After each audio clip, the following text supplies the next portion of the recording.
English grammar, 6th standard English grammar. New lesson. What is the name of this new lesson? New lesson name is preposition. चला पाहायचं आज आपल्याला preposition. Preposition म्हणजे काय?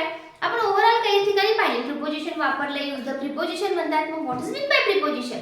चला पाहूया मग preposition म्हणजे काय आपल्याला माहिती आहे. एखाद्या सेंटेन्स मध्ये on कोणाला माहिती मला म्हणता येत नाही पण मला सांगता येतात. On, it, at, it नाही sorry.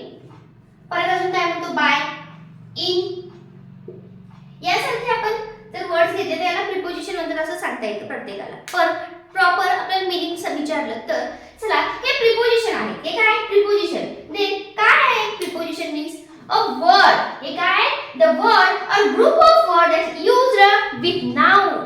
The words used with noun, pronoun म्हणजे हे काय जे आहे ते कशासोबत यूज करतात? नाउन सोबत यूज करतात, प्रोनाउन सोबत यूज करतात. कशासाठी? To show the direction, location and time. यासारख्या शब्दाला आपण काय म्हणतो? प्रोनाउन. म्हणजे समजलं असेल the word which is used with the word which is used with noun, pronoun. Noun, pronoun to show the direction, location, time is called. आपण त्याला म्हणू शकतो किंवा एखाद्या ऑब्जेक्टला इंट्रोड्यूस करण्यासाठी सुद्धा आपण हे वापरू शकतो. त्याला आपण काय म्हणायचं? प्रिपोजिशन. चला एखादं एक्झाम्पल घेऊन तुम्हाला सांगते की प्रिपोजिशन कशाला म्हणतात. We study in the same room म्हणा, क्लासरूम म्हणा. ओके, आपल्याला समजून घेण्याची एवढं हे करायचं, फक्त कन्सेप्ट क्लिअर करायचं. Thus, we study in the class same. We study in the same class. म्हणजे ते स्टडी करतात एका क्लासमध्ये तर कुठं सेम क्लासमध्ये काय करताय ते स्टडी करताय. मग या ठिकाणचं प्रिपोजिशन कुठलं आहे? या ठिकाणी वापरले in. This is the preposition. मग याला काय केलंय? In. We study in the same class. ते एकाच क्लासमध्ये शिकतात हे इथे दाखवलेलं आहे. म्हणजे इन हे प्रिपोजिशन झालं. पण दुसरं काय घ्यायचं असेल तर I wrote a letter. मी लेटर लिहिले. पण कोणाला? To my sister. माझ्या बहिणीला लेटर लिहिले त्यांनी. कोणाला लिहिलंय? माझ्या बहिणीला. म्हणजे हे टू इथे काय झालं? प्रिपोजिशन झालं. ओके, पहा मग काय व्हायलंय इथे काय करते? I study in the same class. Where? In the class. Where? Question तुला विचारायचं तुम्हाला समजते का? असे क्वेश्चन काय विचारायचे मग? कारण प्रिपोजिशनचे टाइप पडतात. म्हणजे प्रिपोजिशन ऑफ टाइम किंवा त्याला पोझिशन म्हणतात, प्रिपोजिशन ऑफ प्लेस असतं, प्रिपोजिशन ऑफ एजंट असतं. असे टाइप पडतात. तेच तुमच्या सिलेबसला आहे आणि तेच आपल्याला लर्न करायचे. 6th स्टँडर्ड तुम्हाला preposition and type of preposition एवढं आहे. हे कन्सेप्ट क्लिअर करा बिकॉज ऑफ प्रत्येक स्टँडर्डला प्रिपोजिशन आहे, टेन्स आहे. फक्त त्यांचा टफनेस त्याने थोडा हार्ड करायचं. त्यामुळे आतापासून जर तुम्ही कन्सेप्ट क्लिअर करत चालला तर तुम्हाला सगळे कन्सेप्ट क्लिअर केल्यामुळे ग्रामर तुमचं परफेक्ट होईल आणि हार्ड वाटणार नाही. चला बघूया मग. आता इन आहे, टू आहे. इथे विचारलं मी इन टू. मग ह्यामध्ये आपल्याला पाहायचं आता प्रिपोजिशन ऑफ प्लेस. आता पहा इथे काय विचारलं मी? We study in the same class. Where you study? In the same class. म्हणजे क्वेश्चन विचारायचा. वेअर आलं की काय म्हणते? In the same class. म्हणजे हे झालं प्रिपोजिशन ऑफ प्लेस और preposition of position. Okay, place ठिकाणी झाला.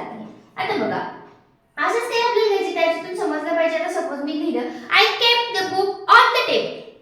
वेअर आय केप्ट असं म्हणजे मनातच क्वेश्चन आहे. तिथं काय जाऊन विचारायचं नाही. तुम्ही मनातच प्रश्न विचारायचा सेंटेन्सला. Where I kept on the book on the table. Where? On the table. Book कुठे ठेवलंय? On the table. म्हणजे ऑन हे प्रिपोजिशन वापरले. तुम्ही कशासाठी वापरलं? एखाद्या प्लेस साठी वापरले. मग ते झालं प्रिपोजिशन ऑफ प्लेस. जसं की इथं पण in the class. Where? In the class. म्हणजे पण काय झालं? Preposition of place. यासाठीच बघूया. फर्स्ट आहे आपला प्रिपोजिशन ऑफ प्लेस. मग या ठिकाणी प्रिपोजिशन ऑफ प्लेस मध्ये मी आता सांगितलं इन सांगितलं. तशाच प्रकारचे अजून कुठले? At, on, by, next to, next to. Okay, then under, below. अजून आहे तुमच्या बुक मध्ये सगळे दिले आहेत. मी थोडेफार सांगते तुम्हाला. म्हणजे हे पहा on, at, by, next to, under, below हे सगळे प्रिपोजिशन आहेत. कुठले आहेत? प्रिपोजिशन ऑफ प्लेस आहे. मग तुम्हाला प्लेस आहे, प्रिपोजिशन ऑफ टाइम आहे, प्रिपोजिशन ऑफ एजंट आहे काय, तर त्या ठिकाणी जर प्रिपोजिशन ऑफ प्लेस असेल, कुठला preposition of place, preposition of place असेल तर त्या ठिकाणी तुम्ही याला क्वेश्चन विचारायचा वेअर ने. कशाने विचारायचा? वेअर याने विचारायचा. Suppose I will write here one sentence for example, I kept the book, I kept the book on the table.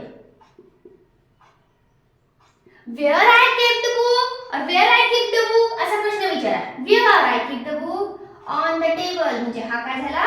Preposition of place झाला. म्हणजे या ठिकाणी कुठला एखादा प्रश्न विचारायचा तुम्हाला where ने प्रश्न विचारायचा. म्हणजे या हे क्लू लक्षात ठेवा. where ने त्या सेंटेन्सला प्रश्न विचारता आन्सर मिळतंय का?